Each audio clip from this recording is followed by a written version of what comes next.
میرے نبی اکرم صلی اللہ تعالیٰ علیہ وسلم نے فرمایا حالات جتنے بھی خراب آ جائیں، ماحول جتنا بھی بگڑ جائے، امت پر دشواری جتنی بھی آئے، حضور علیہ السلام نے فرمایا ہے یہ دین اسلام ہے، یہ مسلم کے لفظ ہیں، حضور فرماتے ہیں یہ دین ہمیشہ قائم رہے گا۔ اور فرمایا ایک جماعت ہوگی پوری میری امت کی جو دین اسلام کے دفاع میں کام کرتی رہے گی، جد و جہد کرتی رہے گی، کوشش کرتی رہے گی، ہمت کرتی رہے گی۔ میرے عزیز حضور نے فرمایا ہمیشہ یہ دین قائم رہے گا اور ایک جماعت ہمیشہ اس دین کے لیے کام کرتی رہے گی۔ اور میرے نبی پاک علیہ السلام نے فرمایا 100 سال کے بعد تو اللہ ضرور اس امت میں ایک ایسا شخص پیدا کرے گا، یہ ابن ماجہ میں حدیث موجود ہے، جو اس دین کی نئے سرے سے تجدید کر دے گا۔ وہ لوگ آتے رہے، جب حالات بڑے بگڑے تو حضرت عمر بن عبدالعزیز آ گئے، حالات کا رخ بدل کے رکھ دیا۔ پھر معاملات بڑے بگڑے تو امام شافعی جیسے لوگ آ گئے، غوث اعظم جیلانی جیسے لوگ آ گئے۔ حالات بڑے بگڑے تو شیخ عبدالحق محدث دہلوی جیسے لوگ آ گئے۔ ہندوستان میں جب ماحول بڑا کٹھن ہوا تو اعلیٰ حضرت فاضل بریلوی جیسے لوگ آ گئے۔ ہر صدی کے سرے پر اللہ تعالیٰ ایک مجدد بھیجے گا، حضور کا وہ غلام دین کو نئے سرے سے تازہ کرے۔ دین کے چمن میں ہمیشہ بہار رہے گی، ہمیشہ نورانیت رہے گی، ہمیشہ نور علی نور رہے گا۔ یہ کام صرف کرنے کا کام کیا ہے؟ یہ دین تو پھلے گا پھولے گا۔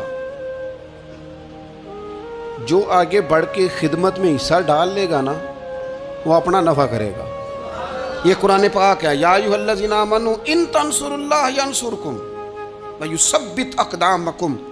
اللہ فرماتے ہیں لوگو اگر تم اللہ کے دین کی مدد کرو گے نا تو اللہ تمہاری مدد کرے گا۔ وَيُثَبِّتْ أَقْدَامَكُمْ، اور تمہارے قدم جما دے گا، تمہیں استقامت دے۔ تم آگے، اور دین کی مدد صرف پیسوں سے نہیں ہوتی۔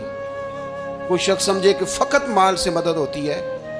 جب آپ وقت پر آ کر مسجد میں جمعے کی نماز ادا کرتے ہیں تو یہ بھی آپ دین کی خدمت ہی کرتے ہیں۔ جب آپ دینی اجتماعات کی رونق بڑھاتے ہیں تو یہ بھی آپ دین کی خدمت ہی کرتے ہیں۔ جب آپ کسی دین کے طالب علم کا حوصلہ بڑھا دیتے ہیں نا، بیٹے بڑی بات ہے قرآن پڑھتے رہنا، یہ بھی آپ خدمت ہی کرتے ہیں۔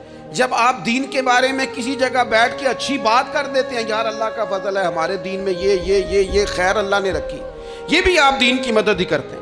آپ کسی بھی جگہ کسی بھی حوالے سے دین کے لیے کوئی بھی پیغام دیتے ہیں، کوئی بھی بات کرتے ہیں تو آپ دین کی یہ ساری خدمات دینیاں ہیں، یہ سارا درد ہے، یہ سارا ذوق ہے۔ ہم اپنا اپنا حصہ جس طرح بھی ملا سکیں دین کی حمایت میں، دین کی مدد میں۔ جہاں کوئی ایسی بات ہو رہی ہو وہاں ہم دفاع کے لیے کھڑے ہو جائیں۔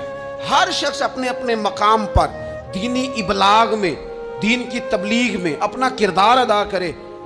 ایک جملہ کوئی بول دے نا رسول پاک کے دین کی مدد میں، ایک جملہ، یعنی کسی کو صرف اتنا کہہ دینا کہ یار تو اپنے بیٹے کو، تیرے 5 بیٹے ہیں، ایک کو قرآن مجید کا عالم ہی بنا دے، تو کہہ کے چلا گیا اور تیری وجہ تجھے خبر بھی نہیں کہ شاید اس نے تیری وجہ سے اسے داخل کرایا ہے، لیکن وہ اگر آ گیا پڑھ گیا تو دیکھ تجھے اجر اللہ کتنا عطا فرمائے۔ آتا جملہ بول کے دین کے معاملے میں معاون بنے، کوئی خیر کا لفظ بول کے معاون بنے۔ ہم نہ ہمت نہیں کرتے، ہم کہتے ہیں وہ فلانا کرے گا، بڑا آدمی کرے گا، مولانا کریں گے، پیر صاحب کریں گے۔ اپنا اپنا حصہ، اپنی اپنی خیر۔ حضرت عمر نے بھی بڑا کام کیا ہے دین کی خدمت میں، پر سیدنا بلال کی خدمت کا کوئی انکار کر سکتا ہے؟ ڈیوٹی حضرت صدیق اکبر کی بھی زیادہ ہے، پر جناب سلمان فارسی کی خدمت کا انکار کیا جا سکتا ہے؟ ہر ایک نے کام کیا، ہر نقطے کا اپنا عروج ہے، اور یہ دین غالب ہوگا، غالب۔ یہ مت سمجھیں تھوڑے سے حالات کمزور آئے ہیں اور تھوڑا سا مسلمان محکوم ہوئے ہیں مالی طور، اپنی کوتاہیوں کی وجہ سے ہوئے، اپنی غلطیوں کی وجہ سے ہوئے، اپنے اعمال کے سبب ہوئے، تو ڈر ڈر کے نہ جی